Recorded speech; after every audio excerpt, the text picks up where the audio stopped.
Bismillahirrahmanirrahim. Assalamualaikum warahmatullahi wabarakatuh.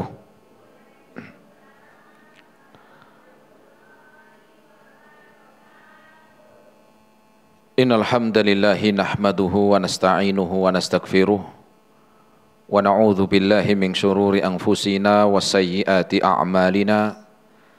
Man yahdihillahu fala mudilla lahu wa may yudlilhu fala hadiyalah. Ashhadu an la ilaha illallah wahdahu la syarika lah wa ashhadu anna Muhammadan abduhu wa rasuluh. Qala Allah Ta'ala fi kitabihil karim, ya ayyuhalladzina amanu taqullaha haqqa tuqatih wa la tamutunna illa wa antum muslimun. Ma'asyiral muslimin, jamaah, bapak-bapak dan ibu-ibu, ikhwan wal akhwat, rahimani Allah wa iyyakum jami'an.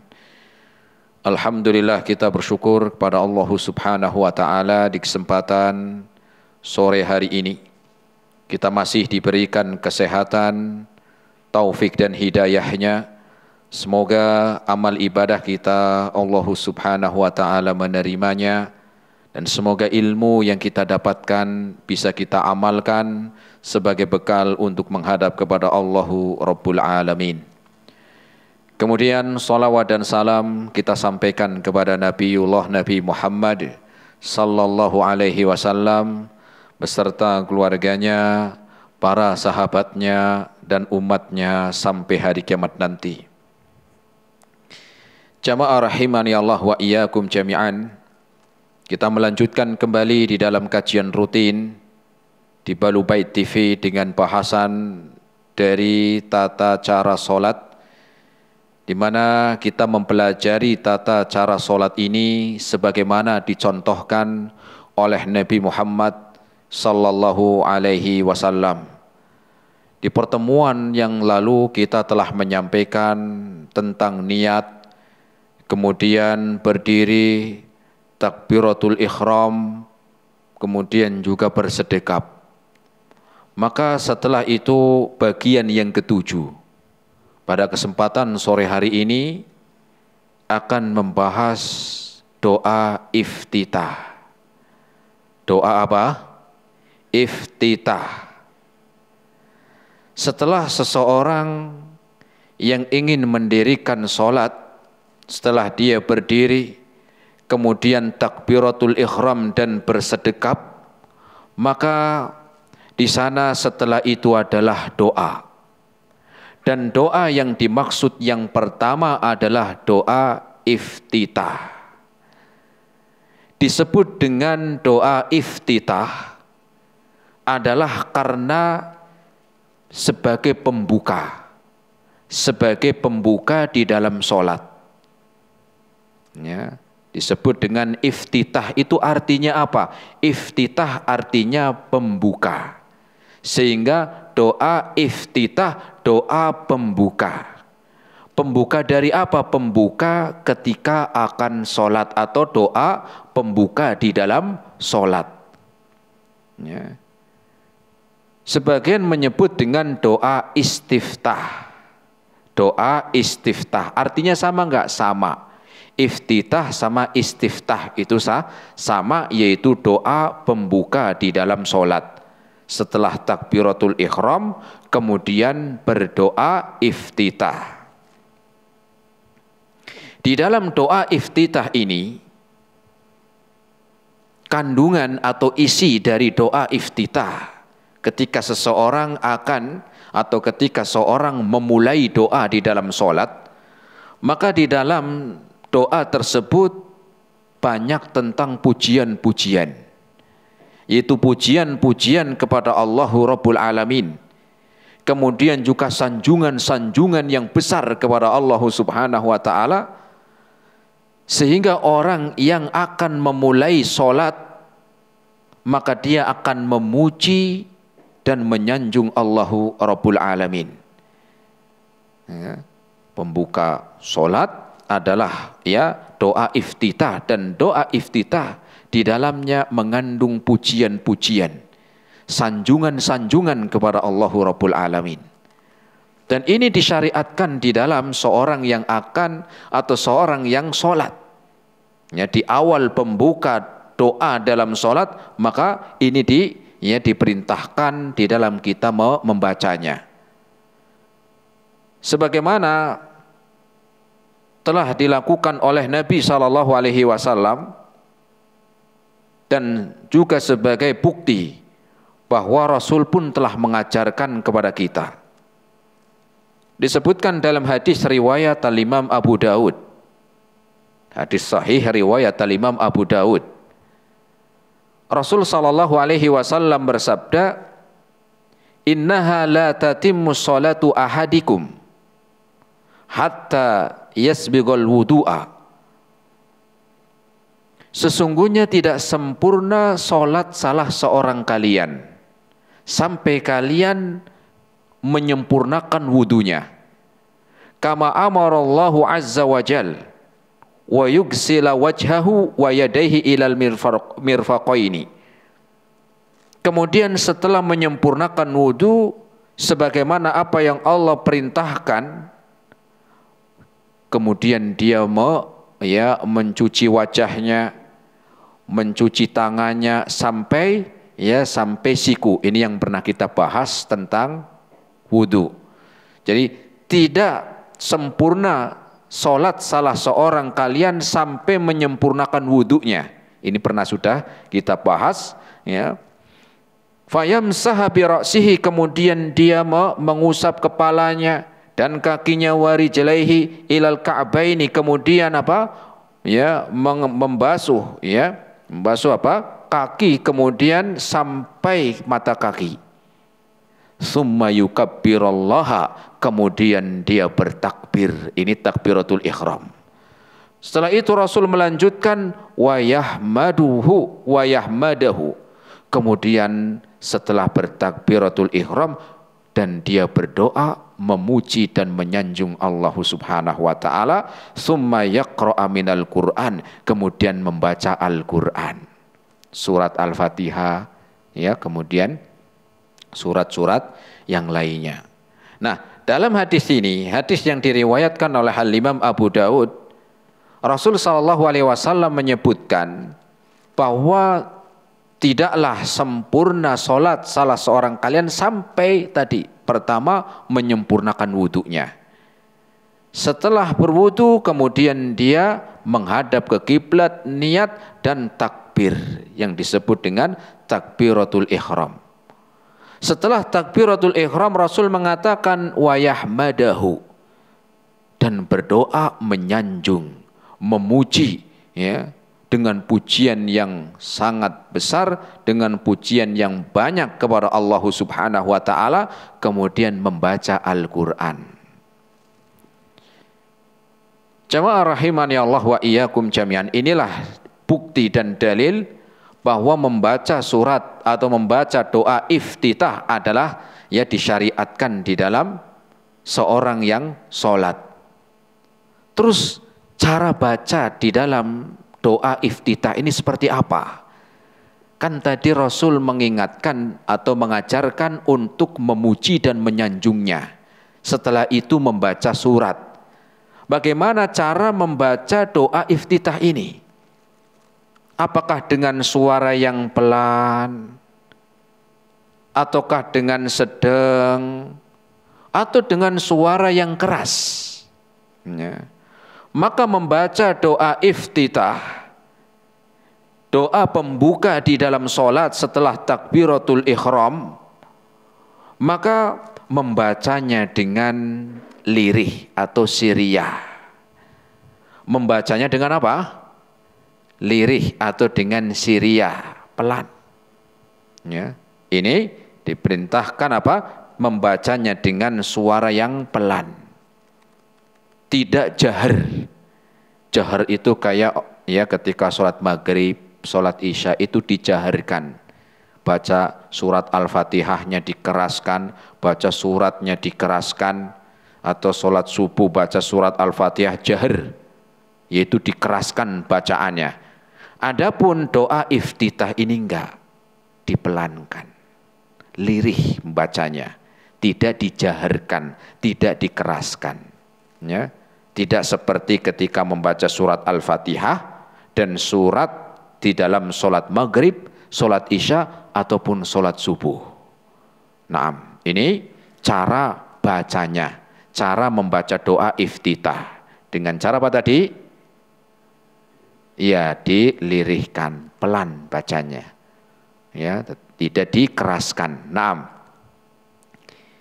adapun hukum membaca doa iftitah di dalam sholat, jumhur ulama menyebutkan adalah hukumnya sunnah, tidak sampai derajat wajib.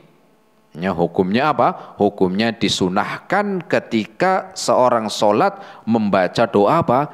Iftitah. Ya, doa iftitah. Dalam sholat apa? Dalam sholat wajib ataupun dalam sholat sunnah. Maka doa iftitah ini adalah apa? Dianjurkan. Ya, dianjurkan ketika sholat wajib ataupun sholat sunnah. Sholat wajib apa aja? Ketika sholat maghrib baca baca doa iftitah. Ketika sholat isya, ketika sholat subuh, sholat zuhur, sholat asar. Maka ini diperintahkan, dianjurkan untuk membaca doa iftitah. Ataupun dalam sholat sunnah, seperti sholat tahiyatul masjid, sholat lain yaitu sholat malam, ya, ataupun sholat apa? Ya, seorang ya sholat qobliyah atau sholat ba'diyah. Maka ini doa iftitah tetap dianjurkan untuk dibaca. Ya, tetap untuk apa? Dianjurkan untuk dibaca setelah takbiratul ihram. Ya. Dan ini disebutkan dalam hadis riwayat Imam Al-Bukhari dan Imam Muslim. Karena Rasulullah sallallahu alaihi wasallam, bahwa Rasul sallallahu alaihi wasallam idza kabbara fi sholati sakata hunayyata qabla ay yaqra'a. Dikabarkan salah seorang sahabat, Rasul sallallahu alaihi wasallam ketika sholat, beliau memulai sholatnya dengan takbir, yaitu takbiratul ihram. Setelah Rasul takbiratul ihram, ya, sakata hunayyata, Rasul diam sejenak. Setelah Allahu Akbar, itu diam sejenak. Ya. Maka selesai sholat, sahabat bertanya, "Faqultu ya Rasulullah, bi abi anta wa ummi ara'aita sukutaka baina takbiri wal qiraati ma taqul?" Karena Rasul bacanya pelan, lirih. Sehingga sahabat nanya, "Ya Rasul, ya, aku melihatmu antara takbiratul ihram dengan membaca surat Al-Fatihah, ya, dan surat yang setelahnya, engkau diam. Setelah takbiratul ihram engkau diam ada beberapa saat. Ya, setelah takbiratul ihram engkau diam ya Rasul. Ya. Apa yang kau baca ya Rasul? Apa yang kau baca setelah takbiratul ihram sebelum membaca surat Al-Fatihah? Apa yang kau baca? Inilah para sahabat, mereka semangat tentang ilmu. Dan mereka bertanya. Kenapa? Karena di antara kunci ilmu adalah dengan bertanya. Ya. Dan memang pertanyaannya karena ingin tahu. Bukan tanya karena pengen ngetes. Ngetes ustadznya nih bisa enggak, coba. Bisa ya jawab apa, bisa dijawab enggak? Bukan. Tetapi pertanyaan-pertanyaan yang memang manfaat dan dia ingin tahu serta ingin diamalkan. Kalau itu perintah. Nah, sehingga sahabat ini pun bertanya, "Ya Rasulullah, ara'aita sukutaka baina takbiri wal qiraati ma taqul?" Wahai Rasul, aku melihatmu bahwa engkau diam setelah takbiratul ihram sebelum baca surat. Apa yang kau baca ya Rasul? Maka Rasul sallallahu alaihi wasallam aqulu, kemudian dibacalah bacalah doa iftitah yang nanti kita akan sebutkan. Ya, yang nanti kita akan sebutkan doa-doanya. Hadis riwayat Al-Imam Bukhari dan Muslim. Nah, ini ya sehingga disebutkan apa? Ya, bahwa doa iftitah di dalam salat adalah apa? Sunnah, dianjurkan. Bahkan katanya Imam An-Nawawi, beliau mengatakan dalam kitabnya Al-Azkar, semua doa-nya, doa-doa yang disebutkan tentang doa iftitah hukumnya sunnah. Dianjurkan. Tidak sampai wajib, tapi dianjurkan. Baik dalam sholat wajib dan juga sholat sunnah. Baik dalam sholat wajib ataupun dalam sholat apa? Sunnah. Maka ini dianjurkan. Membaca apa? Doa iftitah, yaitu doa sanjungan-sanjungan dan pujian-pujian kepada Allah. Tentunya walaupun ini isinya sanjungan dan pujian kepada Allah, kita nggak boleh buat-buat sendiri. Kita nggak boleh ya buat-buat sendiri, ya. Tetapi ini sudah ada dicontohkan oleh Nabi. Nah, bagaimana redaksinya? Redaksi tentang bacaan doa iftitah ini. Jamaah rahimani Allah wa iyyakum jami'an. Untuk bacaan doa iftitah ini banyak macamnya. Banyak macamnya. Bahkan disebutkan sampai lebih dari 10. Kurang lebih sampai 11, ada yang mengatakan 12. Jadi banyak enggak jamaah? Banyak. Doa iftitah itu bermacam-macam. Yang telah diajarkan Rasul kepada kita itu kurang lebih sampai 12. 12 doa iftitah. Dan semuanya nanti apa? Disebutkan oleh Rasul sallallahu alaihi wasallam. Apalagi Rasul salatnya itu setiap hari.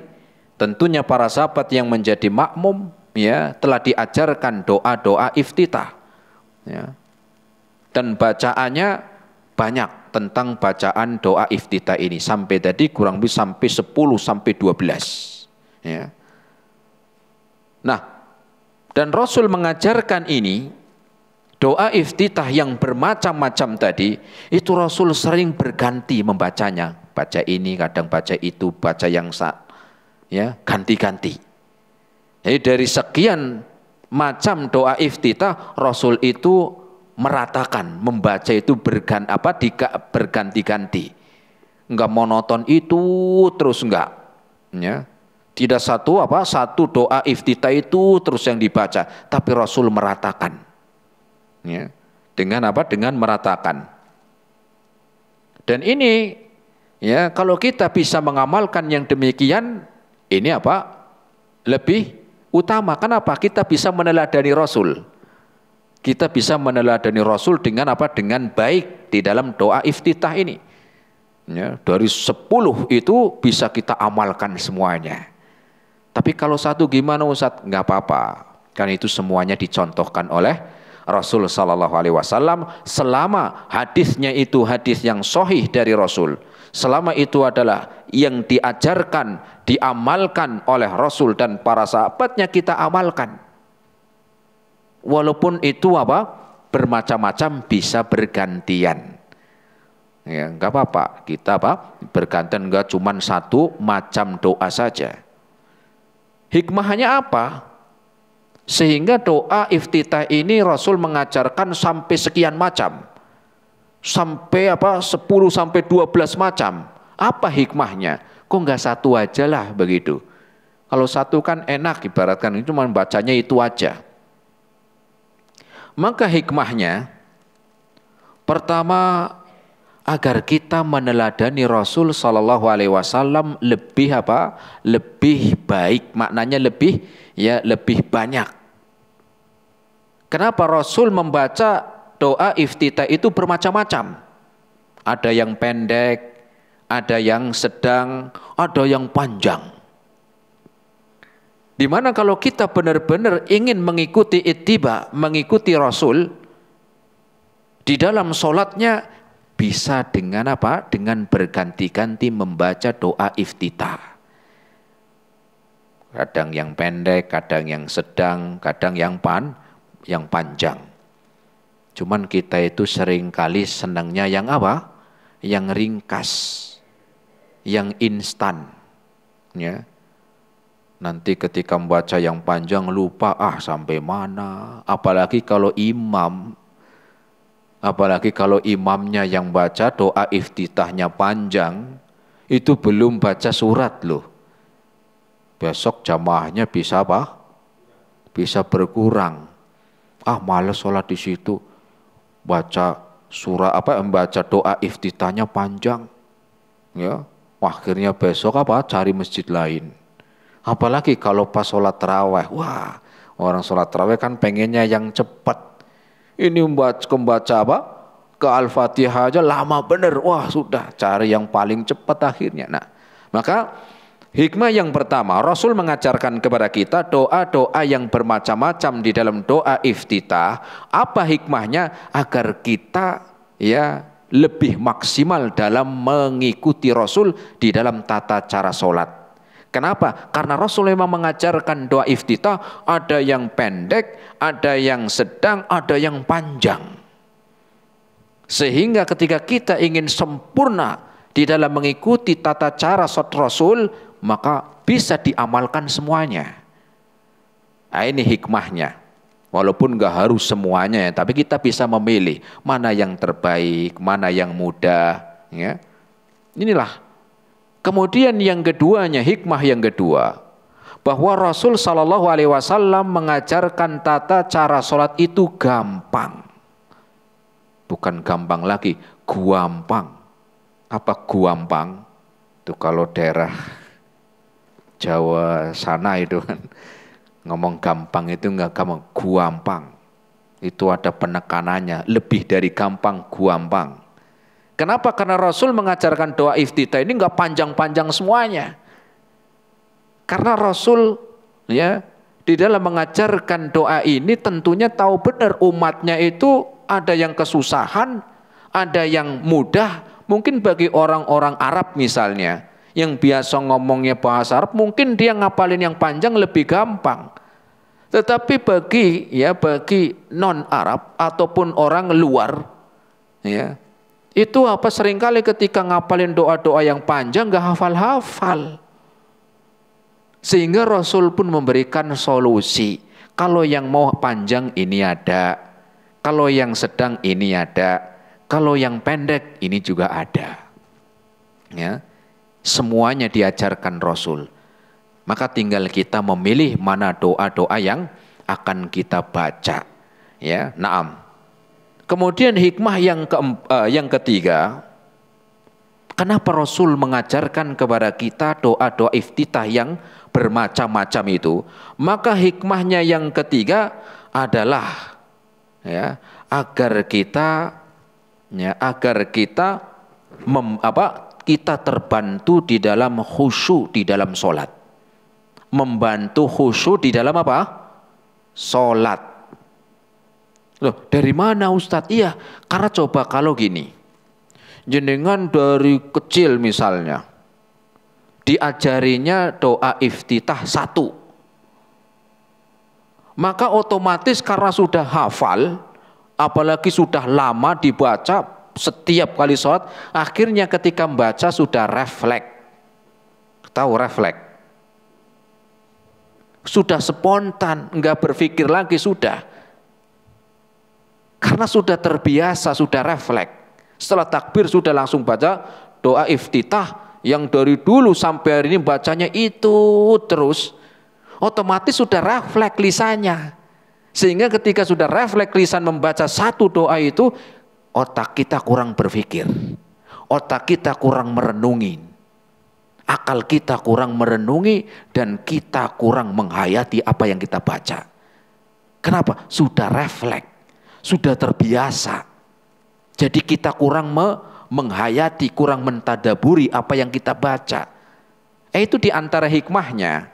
Ya, itu diantara hikmahnya. Tetapi coba ketika diajarkan banyak dan kita bisa mengamalkan 1, 2, 3, Ketika kita membaca yang satu, kita berpikir, oh ini baca yang sekarang ini ada doa ini agak panjang. Ketika sholat nanti, sholat subuhnya, baca ini agak lebih pendek. Berpikir terus di situ. Sehingga membantu ya agar kita lebih khusyuk di dalam sholat. Agar kita lebih apa? Khusyuk di dalam sholat. Itu diantara hikmahnya. Ya, diantara hikmahnya. Naam.